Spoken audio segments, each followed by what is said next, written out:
오늘 본문 바로 한 절 앞을 보면 16절 끝에 이는 될 수 있는 대로 오순절 안에 예루살렘에 이르려고 급히 가미르라고 기록되어 있습니다.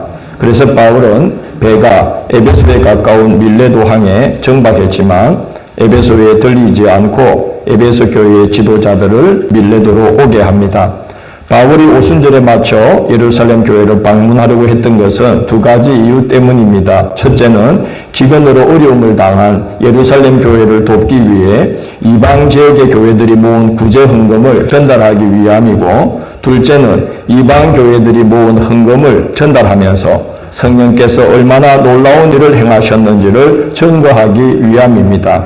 유대인들에게 오순절은 추수할 곡식단의 첫 낫을 댄 때로부터 7주간이 지난 다음 날로 한 해의 추수를 다 마치고 곡식을 저장한 후 집 곁에 나뭇가지로 초막을 짓고 한 주간 지내면서 한 해를 돌봐주신 하나님께 감사의 제사를 드리는 절기입니다. 그래서 오순절을 칠칠절, 수장절, 초막절이라고도 합니다. 그런데 당시 성도들에게 오순절은 다른 의미를 지닌 절기가 되었습니다. 오순절에 성령이 임함으로 교회가 시작되었기 때문입니다. 그래서 교회는 오순절을 성령 강림 기념일로 지키게 되었습니다. 2022년도 올해 교회력에 의하면 참 공교롭게도 오늘이 성령 강림 주일이고, 또 오늘 성가대도 오직 성령이라는 제목으로 찬양을 해주셨고, 이 성령 강림 절기는 11월 둘째 주일인 13일까지 이어집니다. 절기 중에 가장 긴 절기입니다. 이 절기 동안 말씀 묵상과 기도 생활에 더욱 힘써 성령 강림의 은혜가 임하기를 축원합니다. 바울은 성령 강림 기념일인 오순절에 예루살렘 교회에 방문하여 이방인 교회들이 보낸 구제 헌금을 전달하면서 꼭 전언하고 싶었던 것이 있었습니다. 할례로도 율법으로도 할 수 없었던 것을 성령께서 행하셨다는 것입니다. 지옥의 불쏘시개 정도로 여겼던 이방인들이 복음을 받아들이자 성령이 임했고 교회를 이루어 이제 그들에게 복음을 전해준 예루살렘 교회에 복음의 빚을 갚기 위해 헌금을 모아 보냈으니 얼마나 놀라운 역사가 일어난 것입니까? 예루살렘 교회의 할례파와 율법주의자들이 더 이상 아무 말을 할 수 없게 될 것입니다. 아무리 갈 길이 멀다 해도 바울은 그러나 에베소 교회를 그냥 지나칠 수 없었습니다. 너무나 중요한 교회이기 때문입니다. 그래서 에베소 교회의 지도자들을 밀레도로 불러 마지막 만남을 갖고 교회를 위한 몇 가지 당부를 합니다. 바울 사도가 권한 당부의 첫 번째 내용은 자신이 어떻게 교회를 세웠는지를 기억하라는 것입니다. 19절에서 바울은 말합니다. 모든 겸손과 눈물이며 유대인의 관계로 말미암아 당한 시험을 참고 주를 섬겼다고 말합니다. 그냥 겸손이라 하지 않고 모든 겸손이라고 했습니다. 모든 일에 시종일관 주님을 높이며 주님의 뜻을 찾고 주님의 뜻에 순종하려고 언제나 모든 일에 자신을 주님께 복종시켰다는 말입니다. 바울은 예수 그리스도께서 하나님을 힘입어 하나님을 향해서 언제나 아니오라고 말하지 아니하시고 언제나 예만 하셨던 것처럼 자신도 예수 그리스도를 향하여 언제나 예하고 아니라 함이 없다고 고백을 하였습니다. 그렇게 모든 겸손으로 주를 섬긴 열매가 에베소 교회입니다. 또한 바울은 눈물로 교회를 세웠다고 말합니다. 고린도후서 11장 28절 29절을 보면 바울이 고린도 교회를 세울 때 그 마음고생이 어떠했는지를 이렇게 고백합니다. 이외의 일은 고사하고 아직도 날마다 내 속에 누리는 일이 있으니 곧 모든 교회를 위하여 염려하는 것이라. 누가 약하면 내가 약하지 아니하며 누가 실족하게 되면 내가 애타지 아니하더냐라고 말합니다. 바울 사도가 눈물의 기도로 주를 섬긴 결과 이방 땅에 교회들이 하나씩 세워지게 된 것입니다. 눈물의 기도가 뿌려진 터 위에 교회가 세워진다는 것을 알아야 합니다. 또한 바울은 시험을 참으며 주를 섬겼다고 말합니다. 바울이 당한 시험은 참기 힘든 시험입니다. 유대인의 관계로 말미암아 시험을 당했기 때문입니다. 바울이 이방 지역을 가면 먼저 유대인 동족들이 모여있는 회당을 먼저 찾아가서 복음을 전했습니다. 그 지역에 먼저 틀을 잡은 동포 유대인들이 복음을 받아들이기를 원했고, 그들이 복음을 받아들일 때에 지역 선교에 얼마나 큰 힘이 되었겠습니까? 그런데 동포 유대인들은 지역 주민들을 선동하여 바울의 사역을 가로막고, 바울이 다른 지역으로 피신하면 그곳까지 쫓아가서 방해하고 심지어 바울을 죽이려고도 했습니다.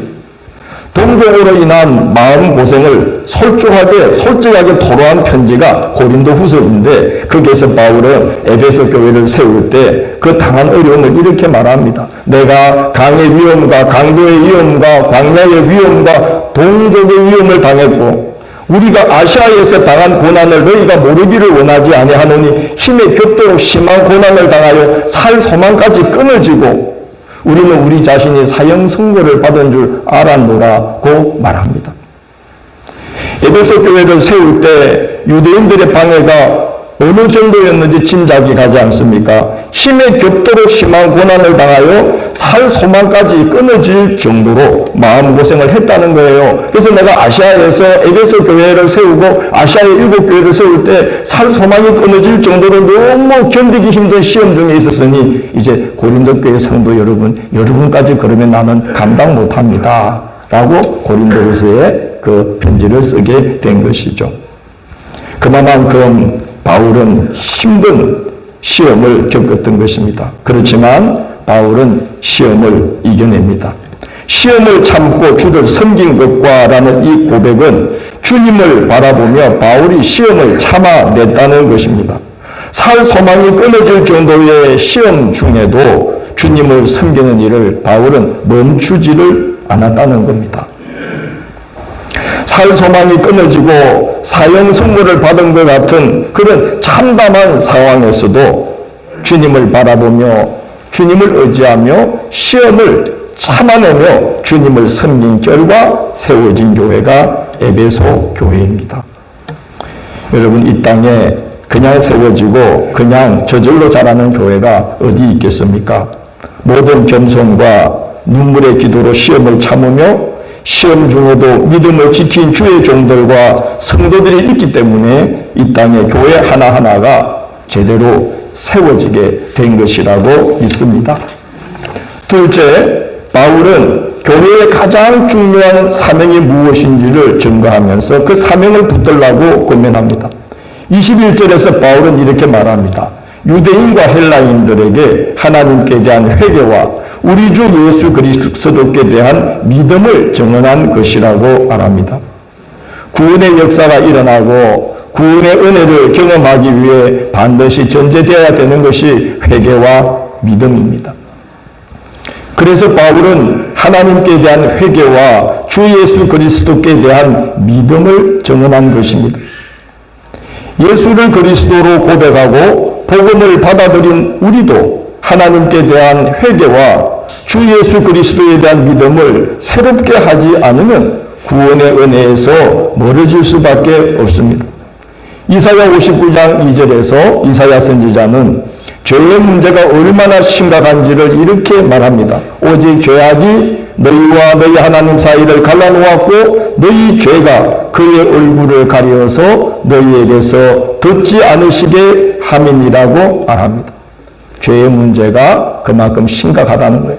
생명이신 하나님과 우리 사이가 죄의 문제 때문에 갈라져 있어서 우리가 이 죄로 말미암아 하나님의 생명을 받아 누릴 수 없는 처지에 놓이게 되었다는 말입니다. 이 문제는 오직 죄를 회개함으로써만 회복될 수 있습니다. 요한 사도는 요한 1서 1장 9절에서 하나님께 죄를 자백하며 살라고 권면합니다. 만일 우리가 우리 죄를 자백하면 그는 미쁘시고 의로우사 우리 죄를 사하시며 우리를 모든 불의에서 깨끗하게 하실 것이요 라고 말합니다. 하나님은 미쁘시고 의로우신 분입니다. 믿음직스럽고 신실하신 분이기에 회개하는 심령을 절대로 외면하지 않으십니다. 너 또 회개해? 내가 너 그런 인간인 줄 알아서 그렇게 정죄하거나 참소하지 않으십니다. 그건 마귀가 하는 짓입니다. 하나님은 회개하는 심령을 불쌍히 여기시며 동정하십니다. 불쌍히 여기며 동정하실 뿐만 아니라 우리의 죄를 완전히 용서하십니다. 우리 죄를 사하시며 모든 불의에서 깨끗하게 하신다고 성경이 증언합니다. 죄의 대가를 치르지 않도록 완전히 용서하시고 죄를 이기도록 우리를 도우신다는 말씀입니다. 그것은 하나님만이 행하실 수 있는 놀라운 능력입니다. 용서는, 진정한 용서는, 완전한 용서는 하나님의 최고의 능력이라는 것을 알아야 됩니다. 사람에게는 이런 용서의 능력이 없죠. 우리가 하나님의 도우심을 힘입어 혹 용서를 했더라도 우리는 뭐가 남습니까? 기억이 남습니다. 기억을 합니다. 그러나 히브리서 10장 17절을 보면 하나님은 회개하는 자에게 이런 약속을 합니다. 그들의 죄와 불법을 내가 다시 기억하지 아니하리니 라고 말씀합니다. 시편 103편 10절 이하의 말씀은 하나님의 용서에 대해 이렇게 전가합니다. 우리의 죄를 따라 우리를 처벌하지 아니하시며 동이 서에서 먼 것 같이 우리의 죄가를 우리에게서 멀리 옮기셨으며 아버지가 자식을 긍휼히 여김같이 여호와께서는 자기를 경외하는 자를 긍휼히 여기시나니 이는 그가 우리의 체질을 아시며 우리가 단지 먼지뿐임을 기억하심이로다 라고 말씀합니다. 하나님은 우리가 얼마나 연약한 그릇인지 아시기 때문에 죄를 자백하며 회개하며 용서하실 뿐만 아니라 기억조차 않으시고 우리가 죄로 말미암아 치러야 될 그런 죄의 대가도 동이서에서 먼 것 같이 우리에게서 멀리 옮겨주실 정도로 놀라운 사랑과 놀라운 용서를 우리에게 베풀어 주신다는 겁니다. 그것이 바로 하나님의 능력입니다. 홍해를 가르는 것보다 더 복되고 귀한 능력은 하나님의 용서의 능력입니다. 죄가를 옮겨주신다는 겁니다. 기억조차 않으신다는 겁니다.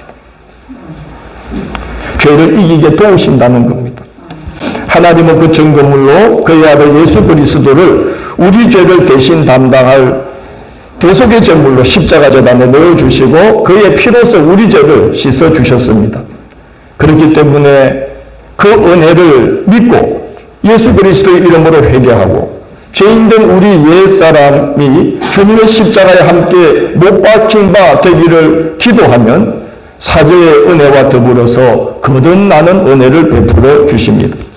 그렇기 때문에 우리가 평생 붙들어야 할 은혜는 하나님께 대한 회개와 우리 주 예수 그리스도께 대한 믿음입니다. 또한 교회가 이 세상에 끊임없이 증거해야 할 은혜도 하나님께 대한 회개와 우리 주 예수 그리스도께 대한 믿음이 죄로 말미암아 하나님의 생명에서 떨어져 나간 인류가 구원받을 수 있는 유일한 길이라는 것입니다. 그게 바로 복음의 핵심이고 교회는 그걸 붙들고 씨름해야만 하는 것입니다. 그래서 바울은 자신이 에베소에 있을 때 하나님께 대한 회개와 주 예수 그리스도에 대한 믿음을 내가 말마다 증언했다라고 고백합니다. 여러분도 그렇게 해야만 된다는 말씀입니다.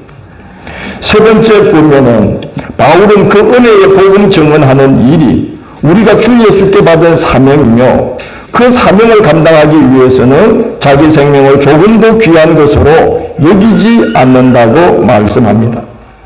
이어지는 21장은 바울이 연락선을 타고 예루살렘으로 가던 중에 이제 두루를 들리고 또 가이사라를 들린 그런 이제 내용이 기록되어 있습니다. 두루에 들렀을 때에도 성도들이 성령의 지시함을 받고 예루살렘으로 가면 바울이 환난과 결박을 당할 것이다 라고 예고합니다. 가이사라에 갔을 때에는 그 예루살렘으로부터 아가보라는 선지자가 와가지고 바울의 허리띠를 풀어서 자기 몸에 묶고 이 사람이 예루살렘으로 가면 이와 같이 될 것이라고 예언을 하자 가이사라의 온 성도들이 울면서 바울을 말립니다. 그러나 바울은 이렇게 말합니다. 내가 주 예수의 이름을 위하여 결박당할 뿐 아니라 예루살렘에서 죽을 것도 각오하였다고 만류하며 뿌리치고 여장을 꾸려서 예루살렘으로 올라갑니다. 저는 오늘 이 바울의 모습을 보면서 하나님의 사람은 상황에 좌우되는 것이 아니라 사명에 좌우되어야 하는구나 하는 것을 보았습니다. 하나님의 사람들은 절대로 상황에 좌우되면 안 되고 사명에 좌우되어야 될 줄 믿습니다. 바로 그것을 바울은 이야기하면서 에베소 교회 지도자들에게 신신당부하는 거예요. 나는 내가 받은 바 사명 곧 주의 복음을 전가하는 일을 마치려 하면은 나의 생명조차 조금도 귀한 것으로 여기지 않는다. 그리고 그는 그렇게 실천을 했습니다. 그리고 에베소 교회의 지도자들에게 여러분도 그렇게 사명을 부여잡아야 됩니다. 절대로 상황에 휘둘리지 마시고 사명을 붙잡으십시오. 상황에 붙들리지 마시고 사명에 붙들리셔야 합니다. 그게 살 길입니다. 그게 교회가 세워지는 길입니다. 라고 바울은 당부하고 있습니다. 믿음의 선조들은 주 예수께 받은 사명을 따라 신앙의 길을 걸었습니다. 사명을 따라 걷는 신앙의 길은 좁은 문으로 들어가서 험하고 협착한 노정을 걷는 길입니다. 쉽지 않습니다. 그러나 반드시 그렇게 그 신앙의 길을 걸어가야만 그 길에 생명이 있고 그 길에 하늘의 위로가 있고 그 길에 하늘의 복이 임하고 그 길만이 우리 생명의 근원이신 하나님을 만나는 길로 인도되는 길입니다. 그래서 우리는 사명의 길을 걸어가야 됩니다. 고린도후서 1장 4절 5절에서 그 사실은 바울은 이렇게 증언합니다. 우리의 모든 환난 중에서 우리를 위로하사 우리로 하여금 하나님께 받는 위로로서 모든 환난 중에 있는 자들을 능히 위로하게 하시는 이시로다. 그리스도의 고난이 우리에게 넘친 것 같이 우리가 받는 위로도 그리스도로 말미암아 넘치는도다라고 말합니다. 바울이 사명의 길을 걸어가려고 막 힘쓸 때 시련도 당하고 핍박도 당하고 죽을 고비도 넘기고 힘들고 어려운 길, 산소만이 끊기질 정도의 그 시련을 겪으면서 신앙의 길을 걸어갔지만 그렇게 신앙의 길을 걸어갈 때에 그리스도의 위로가 우리에게 임했다는 거예요. 좁은 길을 걸어갈 때에 그리스도의 위로가 우리에게 임한다는 겁니다. 많은 분들이 위로받으려고 교회로 옵니다. 위로받으려고 교회로 올 때에 위로받기 어렵습니다. 많은 분들이 복을 추구하며 교회에 옵니다. 그렇게 교회에 올 때 진정한 복을 만나기 어렵습니다. 위로를 얻기 위해 신앙의 길을 걸으면 위로받기 힘들지만 사명 붙들면 위로가 임합니다. 애통하는 자가 복이 있나니 저희가 위로를 받을 것입니다. 눈물의 기도를 드리며 사명 부여잡고 주님 교회를 바르게 해주세요. 주님 제가 신앙을 바로 걷게 해주세요. 또 우리가 믿음의 식구들을 중보해 주면서 눈물의 기도를 드릴 때에 하늘로부터 위로가 임하는 겁니다. 내가 위로받으려고 이 길을 걸으면 위로가 받을 수 없어요. 하나님의 마음을 위로하려고 몸부림칠 때 하나님의 위로가 임하는 겁니다. 복받기 위해서 신앙의 길을 걸으면 복받기 힘들 수 있지만 사명을 붙들면 하나님께서 하늘의 문을 열어서 필요를 채워주십니다. 사명 붙들면 복 주십니다. 하늘의 복을 내려주십니다. 그러나 우리가 복을 받기 위해 교회를 다니면 하늘의 복을 받을 수가 없지요. 사명 부여잡을 때 하나님이 채워주시고 하늘 창고 열어 복을 주실 줄 믿습니다. 바울이 하려는 말이 그 말입니다. 여러분 상황에 이끌리지 마시고 사명에 이끌리십시오. 이게 바울이 하는 말입니다. 나는 상황에 이끌리지 않습니다. 예루살렘에 가면 죽는 상황이 준비되어 있다고 하나 나는 거기에 매이지 않고 내 사명 부여잡고 죽을 걸 각오하고 예루살렘에 가려고 합니다. 라고 바울은 지금 이야기하고 있는 것입니다. 끝으로 바울은 교회가 얼마나 소중한 곳인지를 알고 우리 성도나 교회의 지도자들이 스스로 삼갈 줄 알아야 한다라고 말합니다. 28절 끝에 보면 바울은 교회를 가리켜서 뭐라고 말하고 있습니까? 하나님이 자기 피로 사신 교회라고 말합니다. 교회를 가리켜서 성경은 주님의 몸된 교회라고 증거합니다. 이 말은 교회와 주님이 일심동체가 되어 있다는 것입니다. 교회는 우리 구주 예수 그리스도의 피 위에 세워졌습니다. 너무나 귀한 곳입니다. 그렇기 때문에 바울 사도처럼 우리도 모든 겸손과 눈물로 모든 시험을 참으며 교회를 세우고 회개함과 믿음으로 복음을 전하고 이 교회를 주님의 몸으로 온전히 세워가는 일을 사명으로 알고 그 사명을 부여잡고 우리는 이 신앙의 길을 걸어가야 합니다. 교회는 너무나 소중한 곳입니다. 우리가 작업을 하다가 세상에 우리 교회는 머릿돌이 교회 벽 중간에 있어요.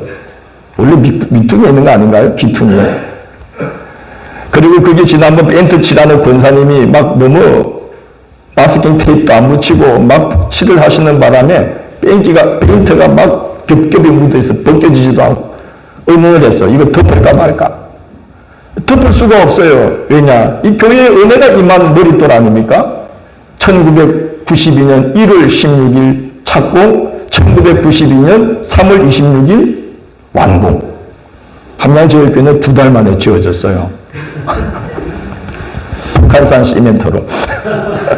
그래도 오래 튼튼하게 야물게 서 있습니다.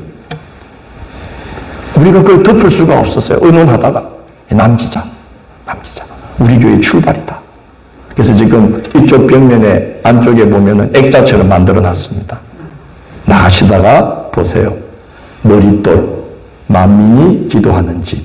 1992년 1월 16일 착공, 1992년 3월 26일 완공.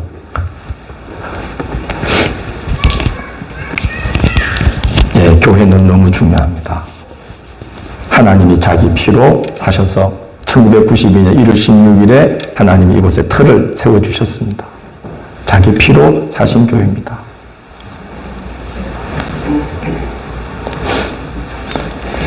요즘은 목회자들 중에도 그런 말들을 합니다. 한국교회 무슨 희망이 있어?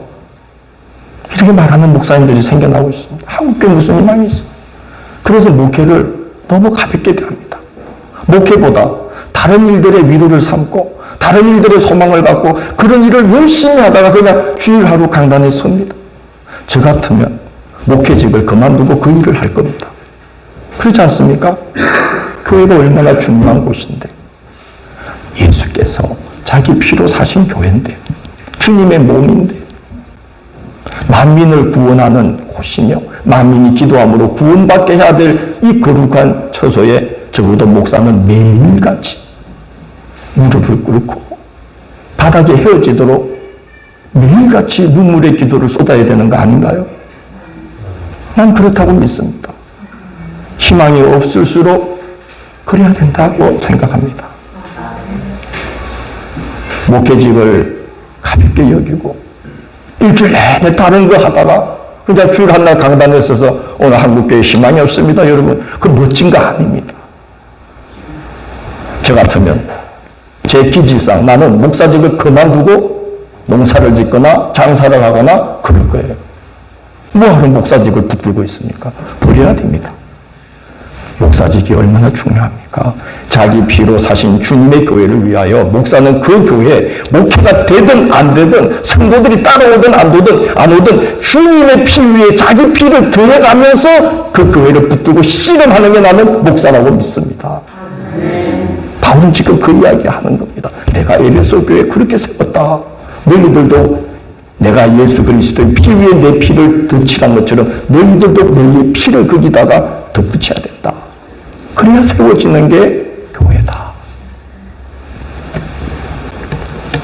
성도님들도 이런 교회의 분위기에 편성하거나 영향을 받아서 교회를 가볍게 여기거나 신앙의 길을 함부로 여기면서 일주일에 그저 교회 한 번 왔다 갔다 하는 것으로 신앙의 생활을 다 하고 있다고 생각하는 분들이 너무 많아요. 여러분, 매일의 삶을 말씀과 기도로 살아가는 신앙 일과를 살아가지 않으면 안 됩니다. 그게 우리 사명입니다. 여러분, 매일의 일과 중에 하나님의 말씀을 보는 시간과 기도하는 시간이 반드시 들어가야 됩니다. 그러지 않고서는 바울처럼 살 소망이 끊어지고 사형선고를 받는 것 같은 시험이 올 때에 그 시험을 바울 사도처럼 주를 바라보며 참으며 그래도 시험 중에도 주를 섬기면서 구원받고 이 주님의 몸된 교회를 힘있게 세워나가는 일꾼으로 쓰임받을 수가 없어요. 매일의 성서일과 매일의 기도 일과를 반드시 실천해 나가셔야만 합니다.